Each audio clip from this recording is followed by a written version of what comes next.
សួរសួស្តីបងប្អូន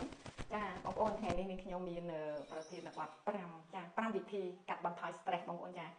បងប្អូនវិធីនេះជាវិធីដែលខ្ញុំខ្លួនឯងនឹងធ្វើជាប្រចាំចានាងខ្ញុំទទួលបានបទពិសោធន៍ខ្លួនឯងហើយនាងខ្ញុំចង់ចែកឡើងជូនដល់បងប្អូនទាំងអស់គ្នាដែលជួបបញ្ហាចាដោយសារឥឡូវហ្នឹងគឺមានបងប្អូនជាច្រើនដែលជួបបញ្ហាចាទី1បញ្ហាសេដ្ឋកិច្ចចាបញ្ហាទី2គឺប្រទេសជាតិដោយសារនាងខ្ញុំនិងបងប្អូនទាំងអស់គ្នានៅជាប់នឹងព្រំប្រទល់ណាអញ្ចឹងមានបញ្ហាផ្លូវចិត្តជាច្រើនមែនតើអញ្ចឹងនាងខ្ញុំចង់ចែកជូន5វិធីកាត់បន្ថយ stress បងប្អូនវិធីទី1បងប្អូនត្រូវធ្វើរង្ហាត់ប្រាណឲ្យបាន30នាទីទៅ60នាទីជាប្រចាំតែម្ដងចាវិធីទី2បងប្អូនព្យាយាមអានសៀវភៅហើយនឹងស្ដាប់ព័ត៌មានដែលលោកគ្រូកម្មវិជានិងព្រះអង្គម្ចាស់គូសុភាពតែងតែចែកម្លែកមកបងប្អូនព្យាយាមស្ដាប់ចាហើយវិធីទី3បងប្អូននាងខ្ញុំធ្វើជាប្រចាំគឺនាងខ្ញុំកាត់បន្ថយការមើលព័ត៌មានពាក់ព័ន្ធនឹងការរំភើបចិត្តហើយនឹងធ្វើឲ្យយើងអត់សប្បាយចិត្តគឺនាងខ្ញុំអត់មើលទេហើយវិធីទី4គឺបងប្អូនសូមបងប្អូនកុំបង្ខាំងខ្លួនឯងនៅក្នុងបន្ទប់ចាជាធម្មតាពេលដែលអារម្មណ៍មិនល្អពេលដែលពិបាកចិត្តចាខ្ញុំយកអារម្មណ៍ហ្នឹងគឺអត់ចង់ចេញទៅជួបអ្នកណាទេ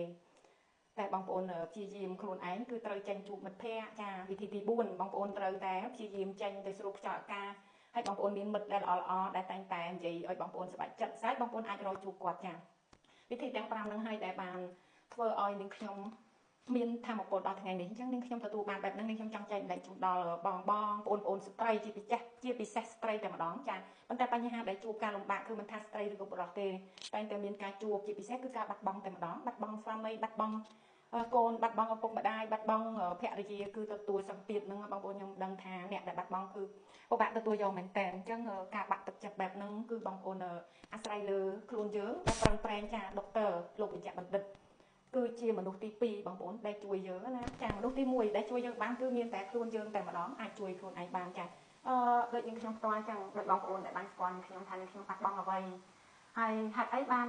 ខ្ញុំធ្វើបានប៉ុណ្ណេះនេះខ្ញុំមាន5វិធីចង់ចែកម្លែកមួយទៀតបងប្អូន6វិធីនេះខ្ញុំភ្លេចចែកម្លែករឿងធ្វើសមាធិគេហៅថាអង្គុយស្ងៀមដកដង្ហើមចេញដង្ហើមចូលបងប្អូនចានឹងក៏ទទួលបានធម៌ពលល្អប្រសើរដែរចឹងពេល